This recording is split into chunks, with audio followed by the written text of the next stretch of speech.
Bueno, buenos días a todos y a todas. En primer lugar, agradecer al director del museo, a Rafael Sabio, a Celia, Juan José Sánchez Baena, Celia Chay Navarro, por la invitación a participar en esta jornada, que son de suma importancia, como ya se ha comentado al inicio, sobre todo por esa idea de vincular la importancia del patrimonio marítimo, la importancia de la historia marítima, la importancia que el mar ha significado en el desarrollo de las sociedades, ¿no?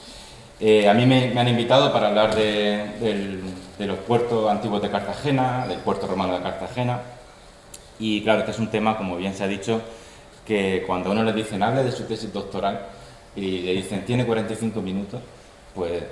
espera uno no descarrilar en el tiempo y poder ajustarse a lo que le han dado. Bueno, voy a hacer un pequeño repaso, no sé si esto funciona, estupendo, sí, que además viene muy bien a colación de lo que se ha ido introduciendo en la presentación.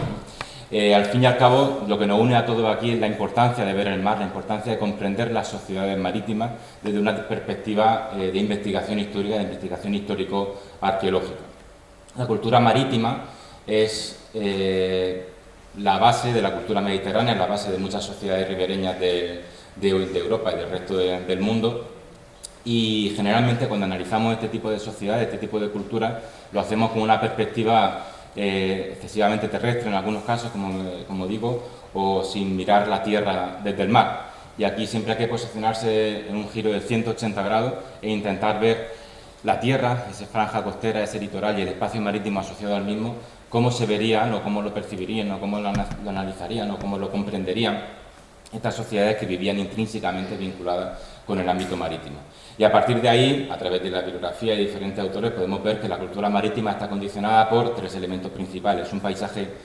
concreto, muy diferente a los paisajes interiores, o al menos percibido de una manera distinta. No se puede delimitar, como se ha dicho anteriormente, no hay frontera física, aunque sí simbólica, dentro del mar. Una sociedad específica a la cual le viene asociada también una cultura material específica. Directamente lo más significativo son las embarcaciones, pero también tenemos otro tipo de elementos que son únicos de esta cultura, y también un simbolismo propio que viene desde tiempos muy antiguos. Si esto lo comprendemos, lo analizamos, por ejemplo, a través de diferentes capas de lectura, como podemos ver en esta pequeña representación idealizada de un puerto de época antigua en un fresco de una villa romana en Estavia, en la bahía de Nápoles, podemos ver perfectamente estos diferentes contextos de lectura de los espacios marítimos. Y los puertos, como se me ha invitado aquí a hablar, tal vez sean los elementos que concitan, que unen, que sintetizan el corazón de estas culturas marítimas. En ellos se dan todos los vínculos personales, todos los vínculos simbólicos, es de donde salen las embarcaciones, pero también es a donde llevan, tienen el componente también de ser el lugar de recepción de visitantes, pero también el lugar de exportación de productos, con lo cual concitan una tremenda cantidad de capas de lectura que se pueden hacer desde la arqueología, desde la etnografía, desde la etnología, desde la iconografía, desde múltiples perspectivas, ¿no? Y aquí, por ejemplo, podemos ver dentro de este mismo, no sé si me da la mano, algo me da, se puede ver ese contexto personal que veíamos, por ejemplo, en estas personas que están aquí pescando, esas típicas imágenes que se van viendo a lo largo de la vida y en la actualidad en diferentes espacios portuarios, ¿no? Las embarcaciones menores de ese tráfico marítimo, las embarcaciones fondeadas, el espacio portuario lo usan también no solo las personas, sino que está diseñado y pensado para las embarcaciones. Pero las embarcaciones no tienen voluntad, no tienen una identidad propia, ¿no? Pero son llevadas por personas. Entonces tenemos que comprender también estos espacios portuarios desde el punto de vista de quién los utilizan y para quién están diseñados y quién son los que demandan las necesidades de los mismos. Y estas son la actividad náutica, las embarcaciones y el tipo de uso portuario que se hace allí. ¿Cómo podemos analizar estas realidades? A través de diferentes fuentes de investigación. En el caso del puerto de Cartagena, hemos tenido que recurrir al análisis de múltiples fuentes de investigación, tanto arqueológicas, documentales, literarias, cartografía histórica, iconográfica, el propio paisaje en sí mismo, y categorizar todos estos datos a través de la teoría de paisajes culturales marítimos, que nos permite componer un poco ese mapa conceptual de cómo estas sociedades están comprendiendo esos espacios portuarios. Al mismo tiempo, como decía, no debemos de perder la perspectiva de que al final lo que estamos trabajando es no solo con espacios portuarios, no solo con espacios liminales, sino con los instrumentos o embarcaciones en este caso que se desarrollan en esos espacios. Entonces tenemos que saber qué tipo de embarcaciones podían navegar en esos espacios, qué tipo de navegación realizaban, cuál es el objetivo de esas embarcaciones. No es lo mismo una embarcación de tipo militar, de tipo comercial. Dentro de la embarcación de tipo comercial tenemos las de grandes unidades, las de pequeñas unidades, embarcaciones de pesca. Hay muchas actividades que se desarrollan en el ámbito litoral y cada tipo de estas embarcaciones pueden requerir de unas estructuras o no de apoyo para su desarrollo. Lo mismo sucedería con la comprensión del paisaje y los tipos de navegación. Para comprender la funcionalidad de un espacio portuario, de un entorno portuario, hay que saber si estamos hablando y si se desarrollaba en el entorno de navegación de cabotaje, de gran cabotaje, de altura, en sus diferentes modulaciones regionales, ¿no? Al mismo tiempo, también entender cómo son los condicionantes que condicionan la utilidad de ese espacio portuario, cómo se articulan los vientos, las corrientes, el oleaje en un entorno litoral concreto, si garantizan esa seguridad para el fondeo de las embarcaciones, por ejemplo, ¿no? Incluso el tipo de fondo, la cercanía del punto de aguada, la posibilidad de conexión con el interior para la comercialización o redistribución de materiales, una gran cantidad de factores que siempre hay que tener en cuenta a la hora de abordar un estudio de un espacio portuario complejo como es el de Cartagena, donde además es necesario entender no solamente este tipo de realidades más físicas o meteorológicas, sino también las económicas, qué tipo de tráfico mercantil se realizaba, qué sistema de redistribución litoral o de navegación se tiene constatado a través de la arqueología, si es un comercio de redistribución, un comercio de puerto principal a puerto secundario, un comercio de acumulación de excedente para exportación, y todo esto además en una perspectiva diacrónica, porque no podemos estudiar un espacio portuario en una ventana de tiempo,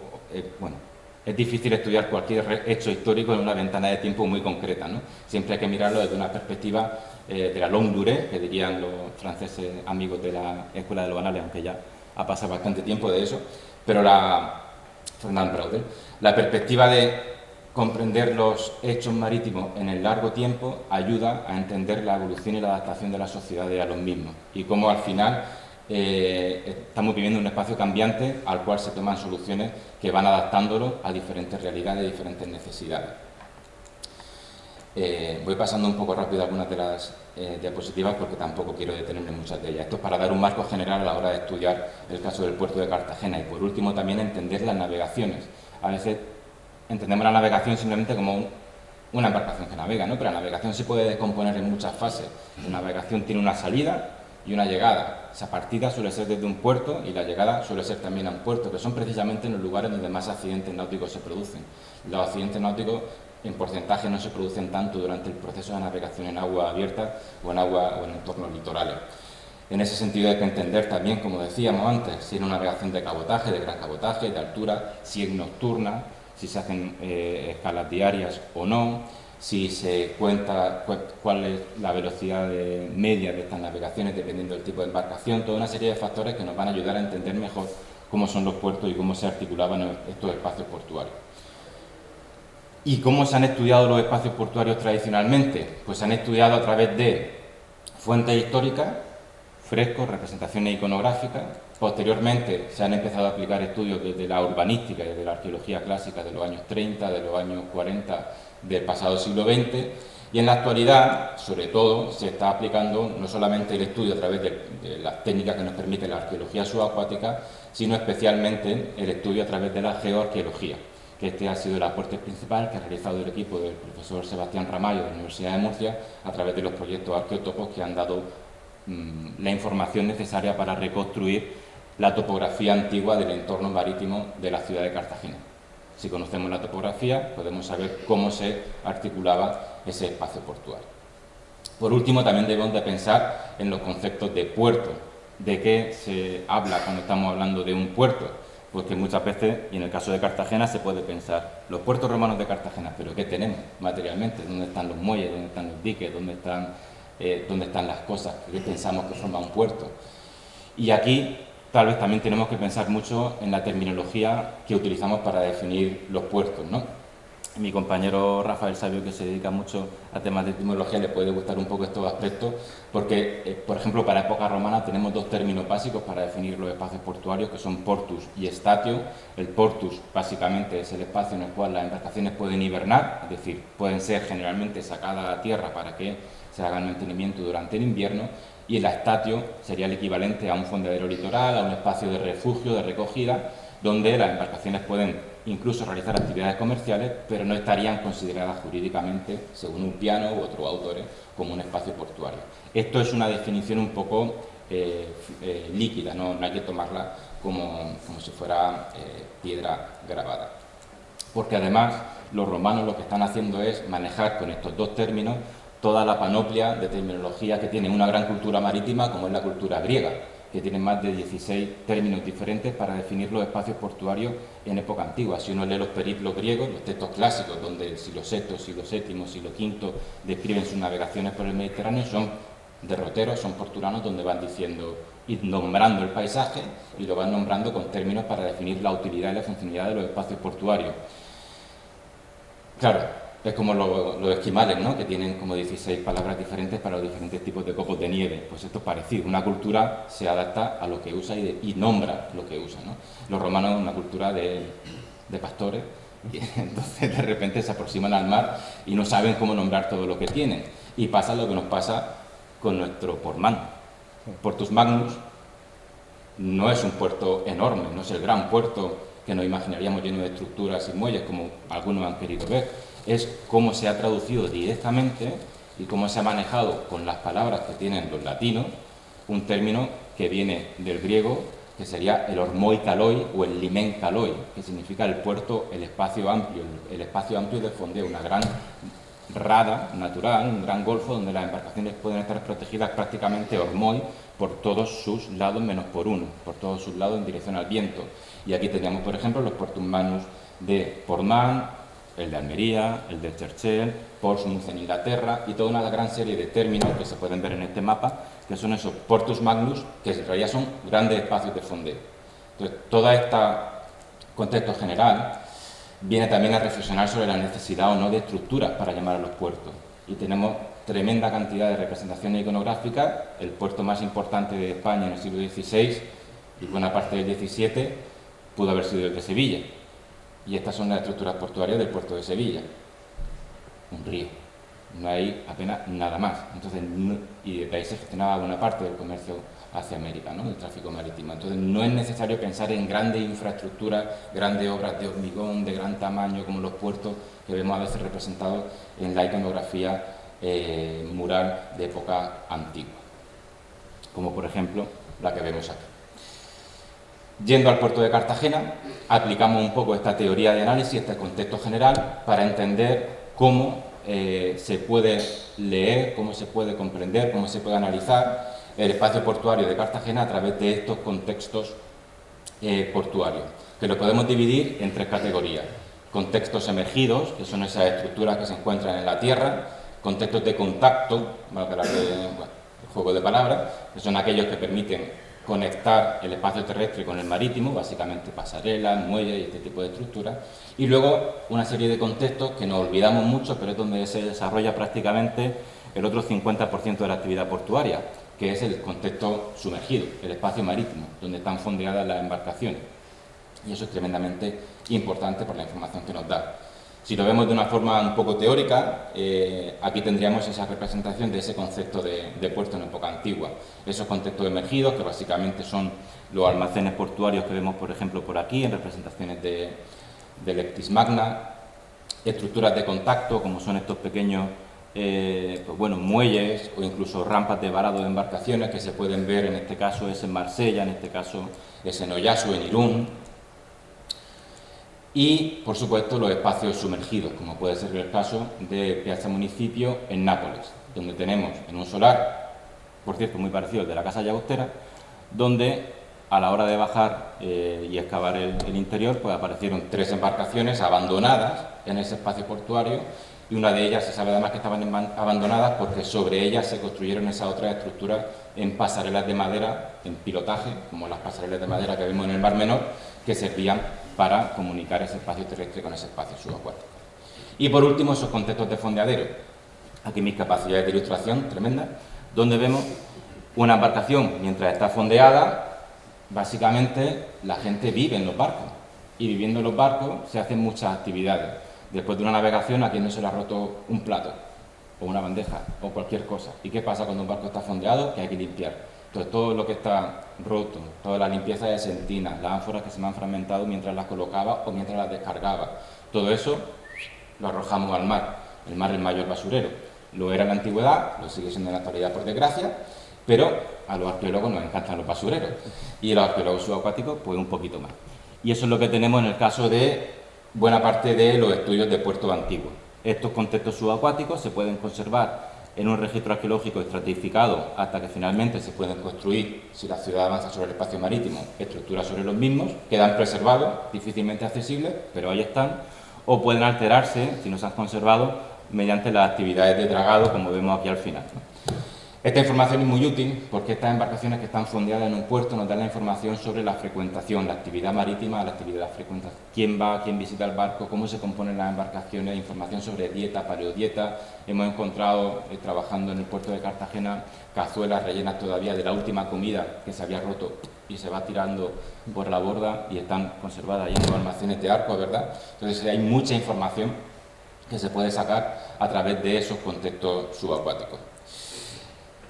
No debemos de descartar la idea de que muchos de los puertos de época antigua eran como, por ejemplo, podemos ver aquí, cumple con todas las necesidades. Una pequeña pasarela, embarcaciones que se varan para que la gente se pueda subir, un pequeño espacio de comercio, de transporte, sustituyan los coches por carros y bueyes, o burros, o personas, y sería lo mismo. Incluso hay alcantarillados que conducen, como siempre, al agua, ¿no?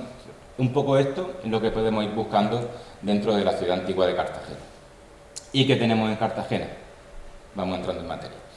En Cartagena tenemos unas condiciones náuticas increíbles para configurar un puerto muy protegido. La ciudad antigua de Cartagena, se localiza al fondo de 3 estrechamientos naturales que van reduciendo de manera significativa la altura de oleaje prácticamente de cualquier dirección, ya sea de levante o de poniente, que son los vientos predominantes en el entorno, bueno, el leveche y el levante, y el de sur, que se da con muy poca frecuencia, estaría parado por una pequeña isla que actualmente no se conserva, mi pulso es terrible, que sería la isla de la Laja, que está actualmente bajo el faro de la Curra. Veremos un poco más adelante esa información. Como decía, sus condicionantes náuticos para el fondeo son tremendamente únicos, son increíbles. Además, se encuentra muy bien protegida, como podemos ver en estas otras representaciones del siglo XVIII, incluso oculta. Hay grabados, hay libros de viajes del siglo XIX de estos ingleses que hacen esos viajes de redescubrimiento en el romanticismo inglés del XIX, y hay un Dorothy Williams, una mujer, que va describiendo un viaje que hace desde Málaga en barco hacia Barcelona, y el patrón del barco que la va llevando, el capitán del barco, le reta a ver quién ve primero Cartagena. Y es que era prácticamente, si uno no sabe que está, no la ve, porque la ciudad está oculta al fondo de una gran bahía y además tenemos la isla de Escombreras que tapa el propio acceso a la ciudad. Entonces, cumple también con esa función de ser un espacio muy bien protegido desde el punto de vista estratégico, desde el punto de vista militar. La ciudad antigua, de época romana principalmente, de Cartagena, debía desarrollarse o se desarrollaba en torno a la península que todos conocemos. La topografía ha cambiado muchísimo con respecto a ese periodo. Entonces, localizar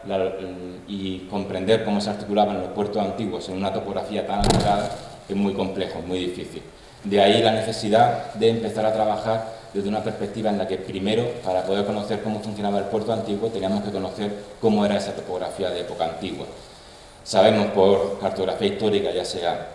de diferentes periodos, todas las transformaciones que han habido en la misma, los dragados que se han ido sucediendo, la construcción del arsenal, como posiblemente se vea esta tarde, que eso fue un impacto importante en la transformación de toda la lógica interna del puerto de Cartagena, y finalmente la ampliación que se hizo a lo largo de finales del XIX y buena parte del siglo XX con la construcción del muelle de la Curra y toda la panoplia de muelles de Alfonso XIII y demás que se fueron construyendo en torno a al propio vacío interno del puerto de Cartagena.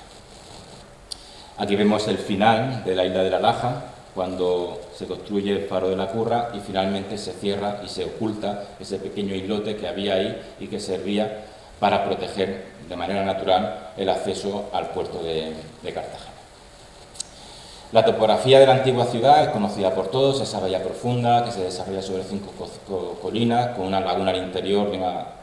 y un mar abierto al exterior, y es algo que habitualmente ha sido siempre descrito por casi todas las fuentes históricas como un valor importante. Pero prácticamente ninguna de esas fuentes describe de manera clara cómo se articulaban esos espacios portuarios. Ninguna nos cuenta dónde había X estructuras, dónde había tal muelle, dónde se fondeaban X embarcaciones. Varios autores han investigado sobre estas cuestiones históricamente, desde Fernández Villamarzo, con algunas reconstrucciones idealizadas en base a cartografía histórica, pero sobre todo los trabajos de Beltrán o de Julio Mas, que hay que reconocerle otra vez más el aporte que hizo para los estudios del patrimonio cultural marítimo en el entorno de la región de Murcia, y finalmente los trabajos de Sebastián Ramallo y Miguel Martínez Andreu, utilizando ya datos arqueológicos para intentar reconstruir mejor cómo era esa topografía de la ciudad antigua de Cartagena y cómo pudo articularse esa actividad portuaria. Una problemática añadida a hacer un trabajo sobre la topografía o el conocimiento de los puertos de la ciudad antigua de Cartagena es también el hecho de la arqueología urbana, y es que buena parte de los solares que se han excavado cerca de los espacios portuarios, excepto pocos, 3 o 4, se han visto parados su excavación arqueológica una vez que se ha llegado a nivel freático. Entonces esto nos impide acceder a todos esos contextos de fondeadero o esos contextos que podían incluso contener estructuras tipo muelle o estructuras portuarias. De ahí la importancia de algunos espacios como el solar de la Casa Llagostera, para tal vez sea la última ventana que tenemos para abrir y conocer cómo era el puerto de época antigua que nos quede en el eje de la calle Mayor. Al mismo tiempo es una ciudad que se ha excavado con diferentes metodologías a lo largo de muchos años, con lo cual la información hay que homogeneizarla para poder entender bien qué es lo que tenemos. Y por último, una duda que nos planteábamos al inicio de esta investigación: ¿qué nos pueden aportar las fuentes arqueológicas subacuáticas para el estudio de este patrimonio? A nivel de tierra se conocen muchos yacimientos, pero a nivel subacuático también se conocen varios yacimientos, y el reto era un poco unir estas dos fuentes de información para comprender cómo se articulaba esa actividad en el espacio portuario. Todo ello lo hicimos a través de una aplicación de una metodología donde se unía la geoarqueología para la reconstrucción del paisaje, la arqueología portuaria para conocer esa realidad arqueológica tanto en tierra como funcional de los espacios portuarios, y finalmente la arqueología subacuática para incorporar esos datos de los contextos subacuáticos. A todo ello se le hicieron finalmente unos análisis espaciales que yo creo que no es necesario todavía entrar ahí. La reconstrucción del paisaje se hizo a través de los estudios clásicos de geoarqueología, que es hacer un testigo de sedimentos, recuperar, en algunos puntos se recuperaron casi 25 o 30 metros de sedimento en un testigo, donde se tomaban muestras para poder conocer y datar pues los cambios que hubieron a lo largo de miles de años en la sedimentación de la zona del espacio topográfico de la antigua ciudad de Cartagena. Se consultaron más de 350 sondeos geotécnicos históricos y se han realizado hasta la fecha 21 sondeos financiados, analizados y estudiados dentro del marco del proyecto Arqueotopos, como he dicho anteriormente, liderado por el catedrático Sebastián Ramallo, y del cual mi compañera Alicia también estuvo trabajando dentro de ese proyecto. También se hicieron análisis del espacio subacuático, donde pudimos realizar un análisis con un perfilador de fondos para también conocer cómo había evolucionado el paisaje o esa sedimentación en el entorno sumergido. Estos son los que popularmente conocemos como churros de sedimento, y aquí se pueden ver pues, estos biomarcadores que nos permiten identificar paleoniveles del nivel del mar, medios marinos concretos, estamos hablando de un medio marino lagunar, medio marino abierto, medio marino, que nos ayudan a entender si estamos hablando de un puerto cerrado, de un puerto abierto, de un puerto colmatado, ¿vale?, de un puerto útil o de un puerto inútil. La cartografía histórica también ha sido de gran utilidad, porque gracias a la georreferenciación de la misma, digitalización, por ejemplo, en esta de aquí que tenemos de la batimetría del puerto en 1721, justo antes de que se empiece a construir el arsenal militar, podemos reconstruir ese paisaje sumergido, saber cómo era ese fondo marino, incluso saber qué tipo de fondo había, y tener ese modelo digital del terreno que nos permite saber si las embarcaciones podían acceder a esos entornos. Los sedimentos portuarios son de gran interés y contienen muchísima información, y entre otra información que hemos podido descubrir también a través de fuentes históricas ha sido la gran cantidad de embarcaciones que se fueron encontrando durante la obra del arsenal y en algunos momentos durante tareas de limpieza del espacio portuario en el siglo XVIII especialmente. Luego veremos algunos detalles. El problema de estudiar estos sedimentos es que muchos de ellos se encuentran alterados. Antes he puesto esta imagen que vemos de las obras de construcción del dique de la Curra, pero aquí tenemos una draga que está dragando precisamente toda la zona de la playa, de lo que era la antigua playa de San Julián y de Santa Lucía, y claro, intentar conocer cómo eran esos espacios portuarios en época antigua ya no es posible, al menos desde los sedimentos, porque ya no existen esos sedimentos originales, están completamente dragadas la zona. Voy a avanzar un poco con esta información de cartografía. La georreferenciación de la cartografía nos permitió proponer una restitución teórica de la evolución del paisaje con diferentes líneas de costa desde época moderna hasta época antigua, y también una identificación de caracterización de qué zonas serían más arenadas, qué zonas estarían más condicionadas por una sedimentación fluvial, etc. Estos fueron algunos de los análisis que se fueron realizando para poder caracterizar esos sedimentos. Importante destacar, por ejemplo, en algunos de ellos aparecían restos de madera que nos han servido para identificar zonas de construcción naval de época antigua, en este caso cerca de la actual casa de la calle Intendencia, por ejemplo. Y, en definitiva, todo el estudio de foraminíferas y ostrácodos que nos permitió caracterizar los medios marinos que teníamos en el entorno de la ciudad en época antigua. Entonces sabemos que tenemos diferentes medios, que el espacio marítimo incluso llegaba a lo que es prácticamente donde se localizaría en época romana el foro, ¿no? Y progresivamente se fue colmatando hasta constituir un frente marítimo más o menos estable en el eje de la calle Mayor, que progresivamente fue ampliándose y ampliándose hasta época tardorromana. Aquí vemos la curva de ascenso del nivel del mar. No voy a detenerme un poco en esto porque quiero pasar a las estructuras y no quiero tampoco pasarme mucho del tiempo. Toda la información de los sedimentos junto con la información de esas dataciones nos permitió trazar estos perfiles sedimentológicos, donde podemos ver las zonas en las cuales este color más gris oscuro sería la zona que ocuparían esos sedimentos portuarios de época antigua. Gran mayoría de ellos se encuentran todavía preservados en algunos solares del casco urbano, y por eso comentaba que tal vez sería recomendable o interesante que se tomaran las precauciones necesarias para que siempre que se haga una investigación arqueológica en un solar urbano de la zona más cercana al eje de la calle Mayor de la ciudad de Cartagena, se intente realizar una investigación arqueológica por debajo del nivel freático para poder acceder a la información sobre los puertos antiguos de la ciudad. La reconstrucción más o menos gráfica de la ciudad en torno al siglo I, o de la topografía de la ciudad en torno al siglo I, debería ser esta que vemos aquí, esa laguna interior, junto con esa pequeña manga de tierra que se une a la península con el continente, conectada por un pequeño canal con mar abierto, y aquí tendríamos la isla de La Laja. La evolución del paisaje desde el 18.000 before present, desde época prehistórica, antes del último máximo glaciar, nos situaría la línea de costa casi 16 kilómetros más allá de donde se encuentra actualmente, es decir, 120 metros por debajo del nivel actual. Progresivamente el mar fue accediendo a la zona de la depresión de la bahía de Cartagena, y en época romana, que es en este periodo, estamos en época púnica, y en época romana poco a poco se empieza a colmatar esos espacios y tenemos este entorno marítimo muy franco y un entorno lagunar interior, que es el que hemos visto anteriormente. Además, gracias a estos estudios hemos podido incluso precisar la evolución de la batimetría, es decir, cómo se fue sucediendo esa colmatación de los espacios sumergidos de la zona que más interesaba para el estudio, que ha sido esta zona de aquí, que es la zona donde tradicionalmente se podría ubicar el frente portuario. Y esto nos ha permitido conocer cómo de accesible era el espacio, qué profundidad había para embarcaciones dependiendo del calado de las embarcaciones que podían realizar una actividad náutica allí. La evolución de ese calado siempre fue colmatándose hasta época tardorromana. Y finalmente la construcción del arsenal colmata y cambia toda la dinámica de la actividad portuaria en la ciudad de Cartagena. A nivel material, ¿qué tenemos? Pues tenemos pocas cosas, algunas interesantes. A nivel epigráfico tenemos tal vez la más interesante, que es la epigrafía que tenemos precisamente aquí en el museo, que nos habla de la construcción, una de las interpretaciones es que nos habla de la construcción de un muelle en opus pilarum, es decir, un muelle en arcada de hormigón, como las que tenemos aquí, simulando el muelle en pila, el término está aquí escrito,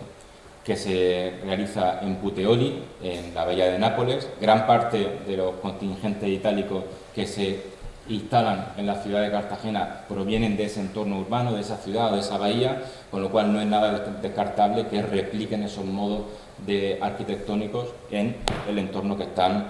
colonizando o que están construyendo, como es la ciudad de Cartagena en época republicana.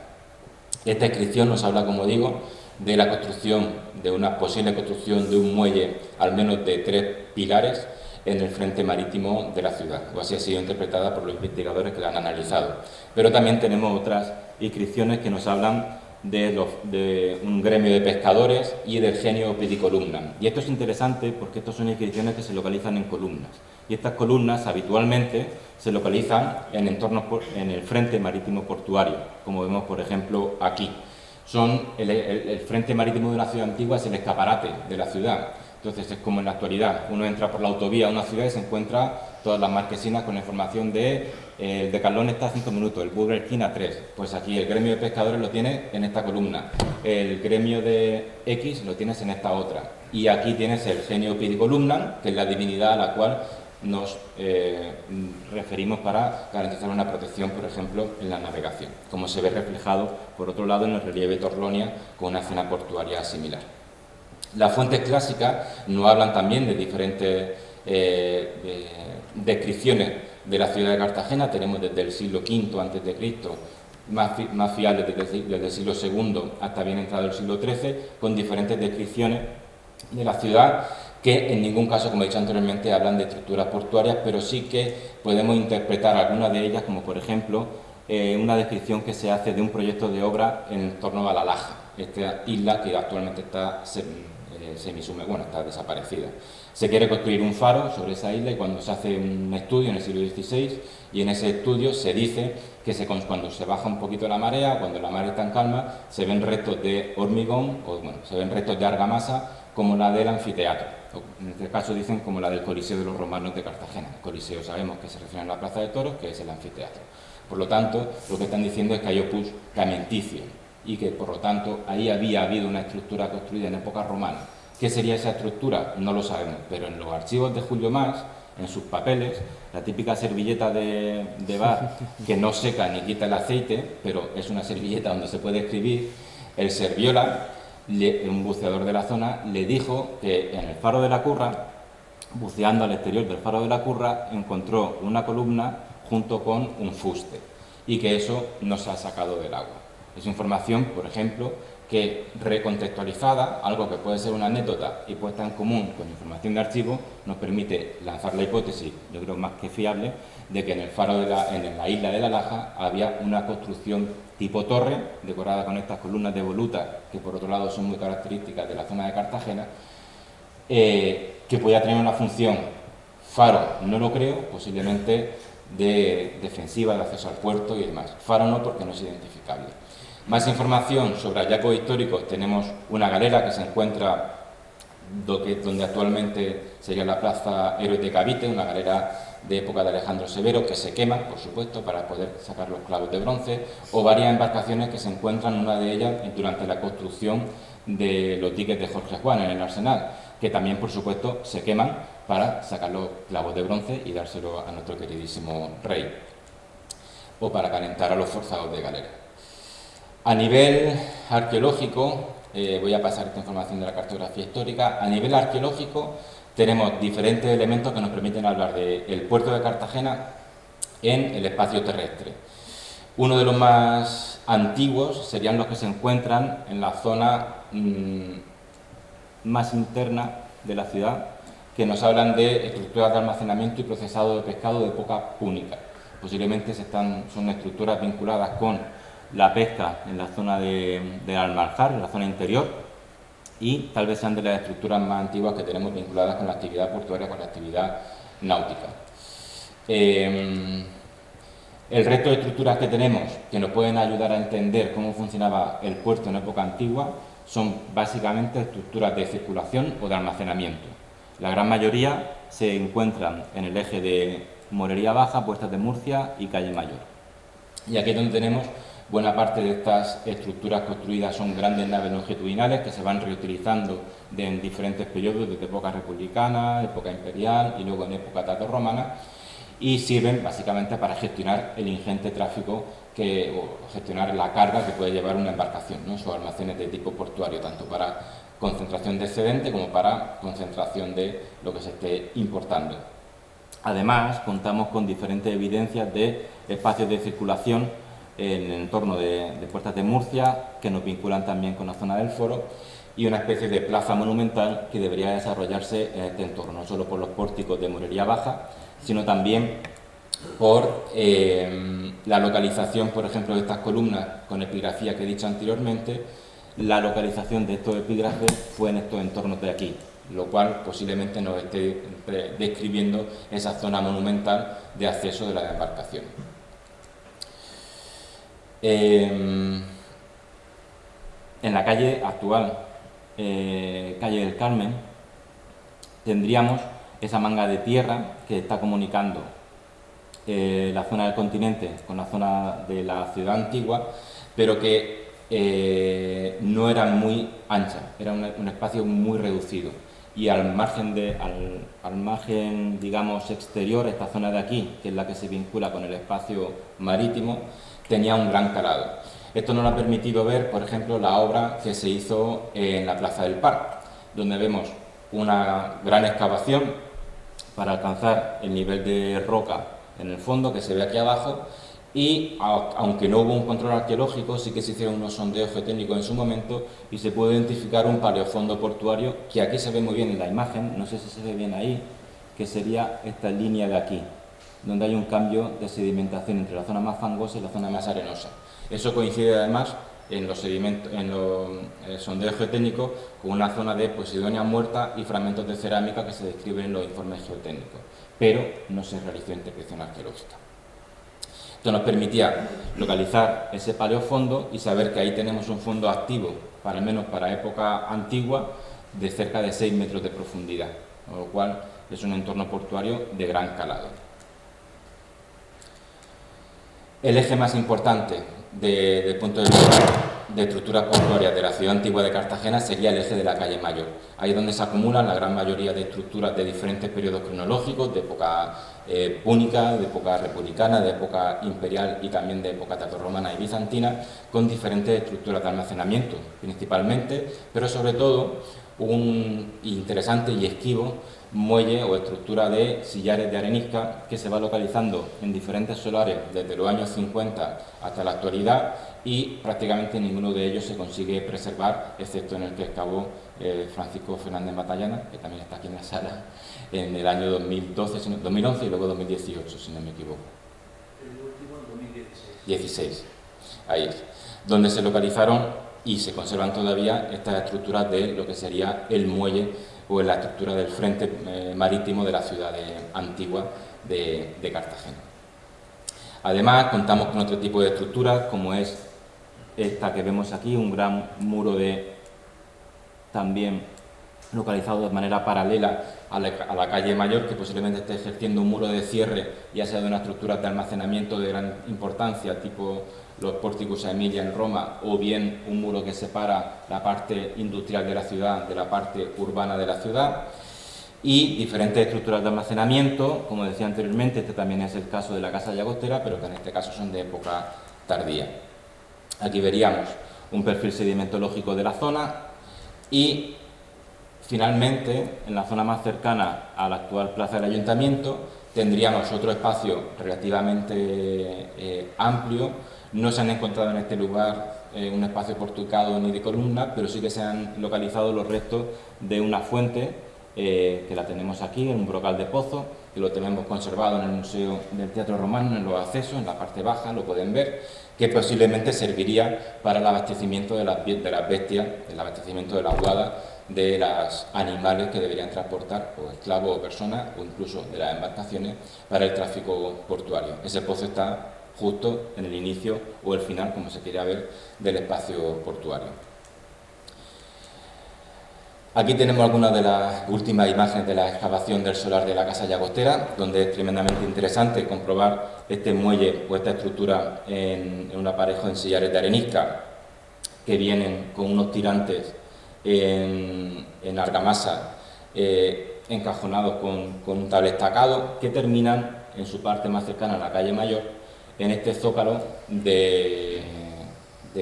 un vano de entrada a una zona de almacenamiento. Esta estructura se puede ver desde dos perspectivas. El frente marítimo lo tendríamos aquí, esto es zona marítima completamente, hay una cloaca que sale directamente al espacio marítimo, y esto lo podemos ver desde una perspectiva de que podría ser, porque no se ha seguido excavando por desgracia, ojalá y se pueda seguir, podría ser el frente marítimo de un muelle o podría ser la parte trasera de una estructura de almacenamiento. Se conocen muelles o estructuras de almacenamiento también en Puteoli, donde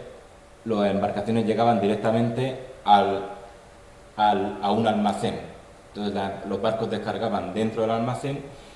y todas estas estructuras longitudinales que se configuran dentro de esta zona de muelle serían esos almacenes donde tendría una puerta hacia mar justamente aquí y una puerta hacia tierra, hacia el eje de la calle Mayor, justamente aquí. Son las dos posibles lecturas que podrían tener esa estructura.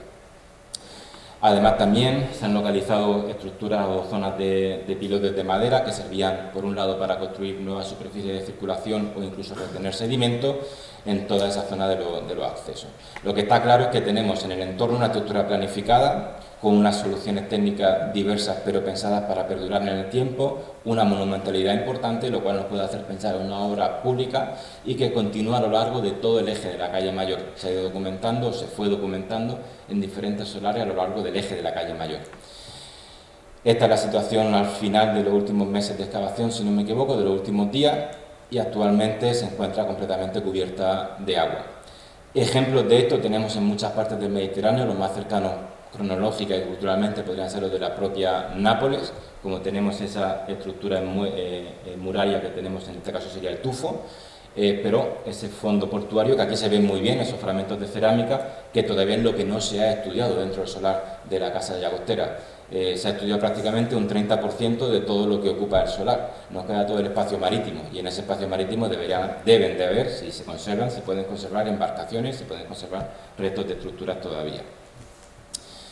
Esta es la situación actual, esperemos que pronto no siga estando así, tanto por la importancia arquitectónica del propio edificio, pero también, sobre todo, por los restos arqueológicos que se conservan ahí. Y a nivel de restos arqueológicos subacuáticos, por ir cerrando un poco, el estudio de la ciudad antigua de los puertos de Cartagena es un poco complicado, porque como se puede ver en este mapa, de los restos del espacio marítimo de época antigua, son pocos lugares los que no han sido dragados. Todos los polígonos estos marcan zonas de dragado en diferentes periodos históricos, desde el siglo XVIII hasta la actualidad, con lo cual acceder a contextos no dragados del espacio portuario de época antigua se hace muy complicado. La zona donde mejor se conservan en la actualidad es el Espalmador, que es donde precisamente en los últimos años más resultados se están llevando a cabo. A través de la información histórica hemos podido documentar 16 hallazgos diferentes, casi todos durante las obras del Arsenal, como se puede ver aquí, de embarcaciones o de restos arqueológicos, acumulaciones de ánforas, de materiales, que nos describen la utilidad y el espacio portuario de época antigua. Esta información ya no podemos acceder a ella porque son informaciones de destrucciones se hace una obra, se saca una embarcación, se hace otra obra, se saca una embarcación, pero bueno, es información que puesta en contexto nos puede ayudar a entender mejor la funcionalidad del espacio portuario. Se conocen cerca de 14 pecios dentro del espacio de la ciudad del espacio portuario de Cartagena, 6 de ellos se han excavado. La cronología es muy diversa, pero se nota claramente que hay una gran importancia de tráfico marítimo en época republicana y otra en época tardorromana. En la época imperial parece que no tiene tanta importancia el funcionamiento de la ciudad como puerto. Y también los contextos arqueológicos subacuáticos, gracias a los estudios de Julio Mas, nos han ayudado a describir y a conocer mejor cómo se articulaba el tráfico marítimo dentro de la propia ciudad de Cartagena. Y es que la ciudad de Cartagena tiene mucho material todavía, o los fondos portuarios de Cartagena contienen todavía mucho material arqueológico, sobre todo en los entornos del Espalmador, como hicimos en esta campaña, por ejemplo, de 2013, donde se puede observar una cazuela romana de época tardorromana, pero al lado también una lata de Coca-Cola, aquí arriba, o este plomo de pesca del pescador que estaba pescando mientras estábamos realizando los trabajos. Es decir, son fondos muy interesantes, pero que están todavía vivos y que pueden dar mucha información. Después de los trabajos que realizamos allí en el Espalmador, junto con la recopilación de diferentes sondeos arqueológicos en todo el entorno, pues se pudo comprender mejor cómo fue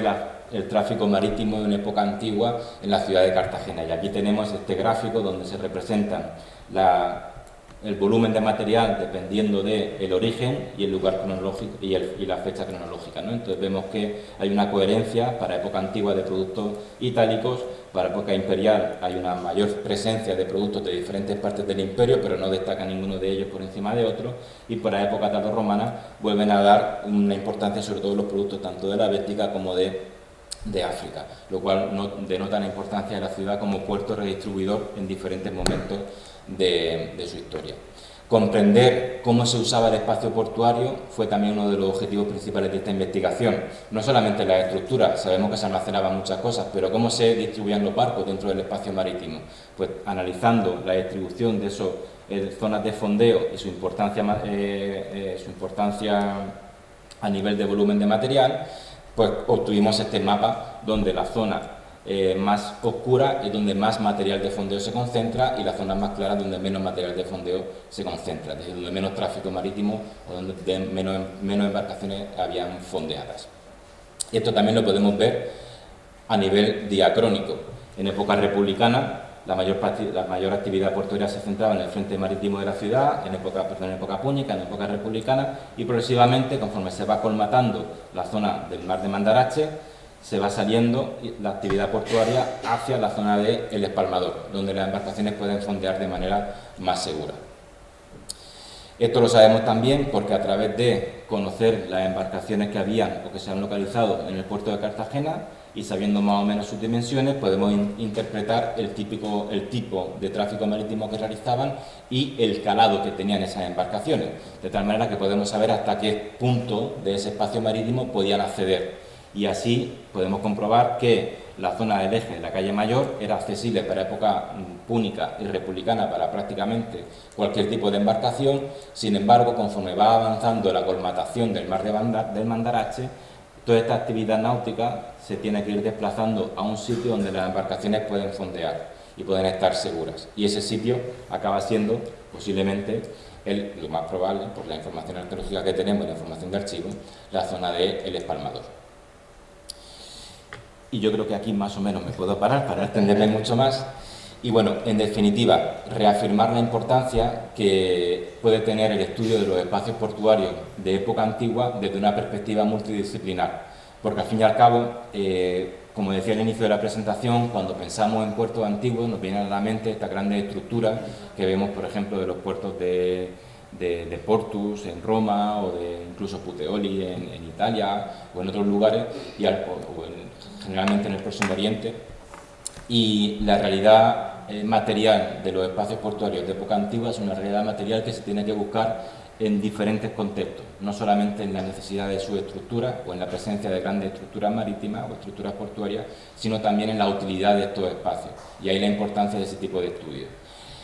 Un puerto es útil dependiendo del tráfico marítimo y dependiendo de las embarcaciones que lo usan. Y si las embarcaciones, como en el caso de Cartagena, están seguras, fondeadas, porque el puerto de manera natural es perfecto, como ya decía Andrea Doria, para Puerto de Mar, Julio Agosto y Cartagena, pues tal vez no es necesario construir grandes estructuras para garantizar la seguridad de las embarcaciones. En otros espacios donde no existía esa protección de manera natural, como puede ser Puteoli, o como puede ser incluso el propio Portus Julius, era necesaria la construcción de esas estructuras artificiales. Al fin y al cabo, van a ser las propias embarcaciones y la propia actividad marítima y náutica las que van a requerir la necesidad de construcción de grandes infraestructuras, lo cual no quiere decir que un puerto sea más o menos importante. Y ya por último, remarcar la importancia de, como ciudad, el reto que tiene Cartagena de recuperar y afrontar el estudio del solar de la Casa Llagostera, dado que es, tal vez, como he dicho anteriormente, la última oportunidad que se va a tener de estudiar y conocer de manera clara cómo son las estructuras de ese puerto antiguo de época romana en Cartagena, y por otro lado, porque es un unicum en la península ibérica y prácticamente en el Mediterráneo occidental. No se conoce fuera de la península itálica estructuras de esa entidad, tal vez en Marsella y en algunas localidades del norte de África, pero en la península ibérica desde luego no se conocen estructuras de esa magnitud en una ciudad del ámbito mediterráneo. Y ya está, aquí me quedo. Muchísimas gracias.